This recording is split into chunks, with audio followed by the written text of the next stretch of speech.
Hello, hello, hello. Welcome to another video. For over 10 years, I've been a digital artist specialising in character art, from drawing fan art of my favourite characters to creating my own line of original anthropomorphic characters. As a result, I have vastly improved in my abilities, and so today I'll be revisiting an old piece of fan art and giving it a fresh coat of paint. I'll be taking a fan art piece featuring Animal Crossing's favourite business tycoon Tanuki, the one and only Tom Nook. So to start out, I wasn't sure if I wanted to recreate the same drawing with the same composition, so what I did was I ended up doing some smaller drawings, some thumbnail drawings, and just doing a few different compositions with the same concept in mind. So I'm just trying out a few different things, seeing what I like the look of, and then once I get to a point where I'm liking a concept, I will then turn that into a more refined sketch. So I ended up doing some completely different compositions, and then I ended up doing the exact same composition as a thumbnail sketch. I'll spoil it now. I decided on just recreating the original composition. It just looked better in my opinion.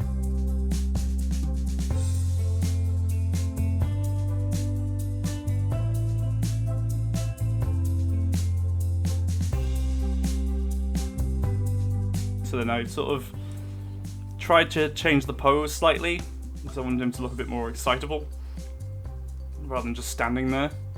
And then I just took that same thumbnail drawing and enlarged it, and then we're going in with the refined sketch, just getting those details locked in a bit more. At first I had him looking quite evil, but I was kind of going more for the approach of him being excitable. Like, people coin Tom Nook as being like a bit of a villain, being a bit of a business tycoon, but like, I don't think he's all that bad. Like, he gives you fucking interest-free mortgages, doesn't expect you to pay it back straight away, and doesn't give you a deadline in which you have to pay it back. So it can't be all that bad. So with this, I wanted to add a bit more anatomy, so adding a chest and a belly, because Tanuki's got to have that belly. So in the end I was really happy with the anatomy that I went for. I just wanted to give him, I was essentially drawing him in the style I would normally draw a character like this if I was like commissioned by someone that had a Tanuki character or a plus size character. I was essentially giving the same anatomy I would if it was a commission with that type of character.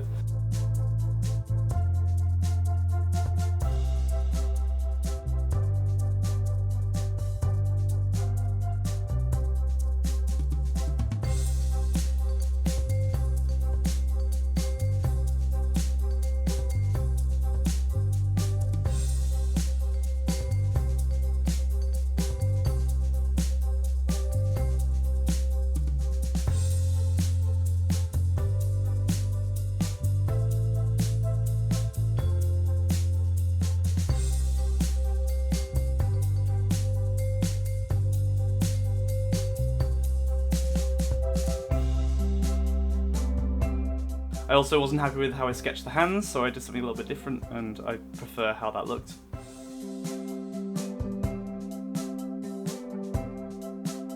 So I did the apron slightly differently than I would normally.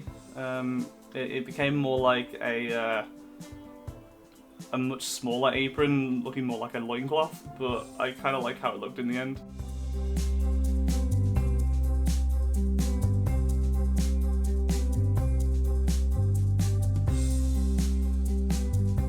I also changed the tail position slightly.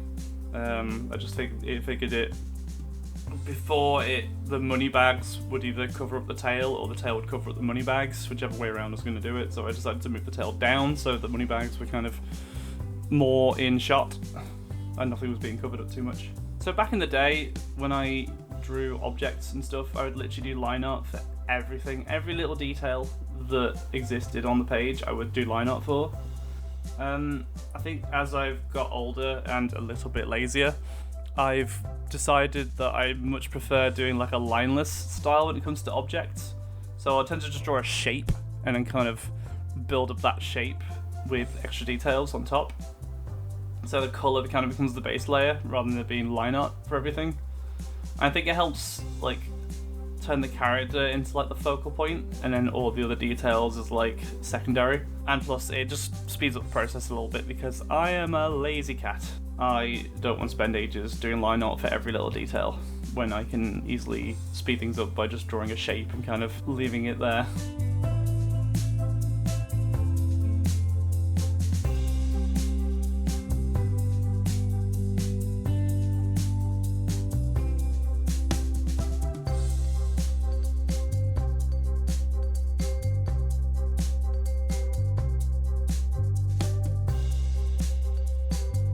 Going in with markings, same with the markings. I used to do line art for every little, like, every change. If a character had markings or like extra details on the body, again, I would do line art for it. Nowadays, again, it's much like objects, I just like do a shape and then fill in that shape and then kind of work that shape into what I want. And I think that the outcome is a lot better. And again, it speeds up the process a little bit.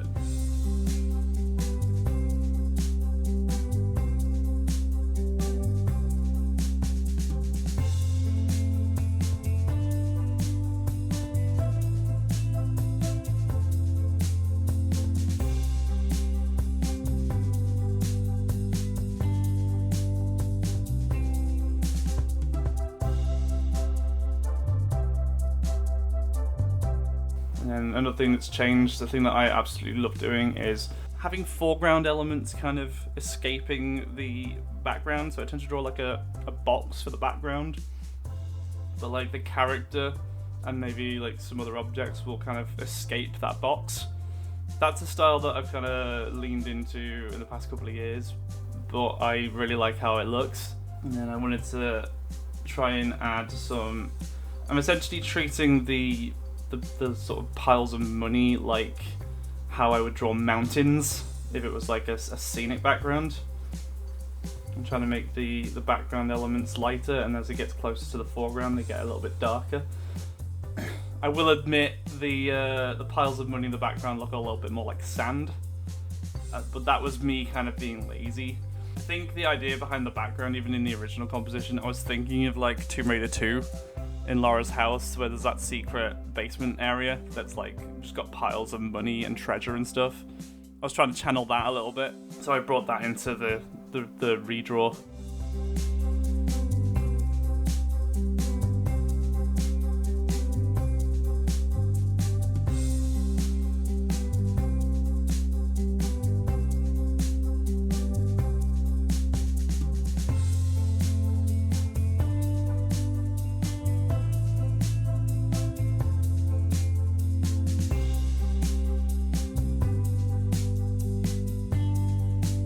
Unlike the original from 2013, I'm a lot less lazier when it comes to shading. While I'm lazy in other aspects, I think it's because I found a style and process that I actually enjoy a lot more. Whereas back in the day, I never really found a style of shading that I liked. And it's only recently that I've found something that I think works. These days I tend to go for like a cell shaded style, but then I will go over the top of that cell shading with a paint texture.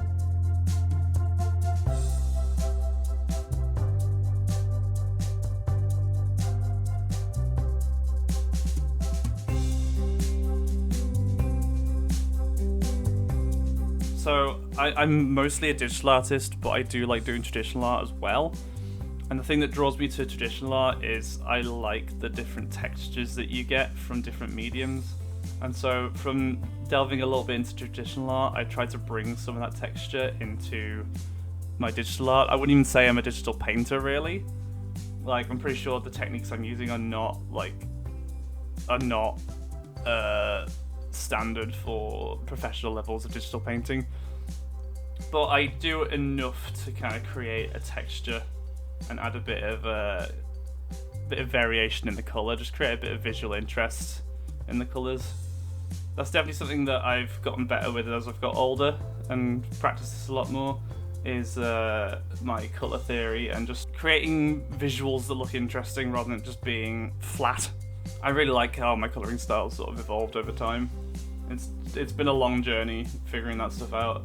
And one thing that's definitely evolved is my ability to draw poses and kind of loosen up my characters a lot. That was something I worked on during lockdown when the pandemic sort of hit.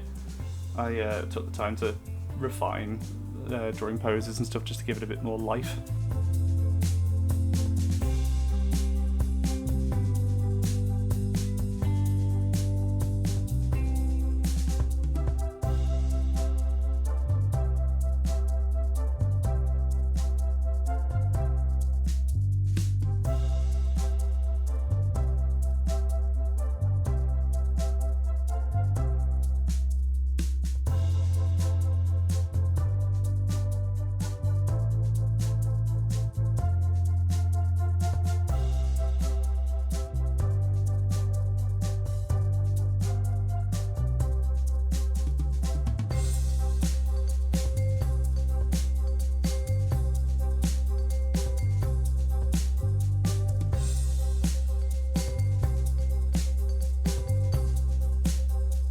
And there we are completely finished. I absolutely adore the outcome of this. Like, I had fun doing the original concept back in 2013, but I definitely can see how my style's evolved over time. Like, it's night and day. Like, there's so much more character in this remake. I will say I've definitely gotten lazier since 2013, like, because, like, I drew all the extra, like, piles of money bags and stuff, whereas when I did this remake, I decided I couldn't be bothered, so I just drew, like, little piles of money in the foreground, and then just kind of added little sparkly effects to the piles of gold in the background. I will say it looks a lot more like sand than gold. I was hoping that like the extra like sheen and extra like sparklies would kind of make it look a bit more like money or like something valuable like treasure. I think it's just as I've got better at drawing characters and kind of working out compositions, I think I've worked out what I enjoy focusing on more than others, so I'd rather put more time into the things I enjoy and trying to take shortcuts to speed up the process of things I don't enjoy, because as soon as I stop enjoying making a piece, I don't want to finish it, so I kind of have this technique to work around it. But I think it still makes for an interesting piece. I will say, like, I think being lazier with the background has helped make the character pop. So all in all, I think it's a really good outcome. If you're an artist yourself and are stuck for ideas, I highly recommend finding an old piece and redrawing it. For me, it's important to reflect on how far I've come compared to where I started, and this exercise is the perfect way to visualize that and actually like compare the two side by side. Let me know how I did, as I love getting feedback and critique on my art from other people, even if you're not an artist yourself. I still think, regardless of whether you are interested in art or not, people generally have an opinion and an understanding of what they like and what they don't like, so please leave some feedback in the comments. I'd love to hear your thoughts. If you'd like to see me recreate more of my old drawings, feel free to drop me a comment. I'm thinking of maybe turning this into a potential series. I definitely want to revisit more of my old artwork. There's definitely pieces I drew back in the day that I think could do with an overhaul, with the newfound skills and abilities that I have compared to the skills and abilities I didn't have back in the day. So let me know if that's something you're interested in seeing, and I will make sure to do more of it. Thank you so much for watching, and I will see you in the next one.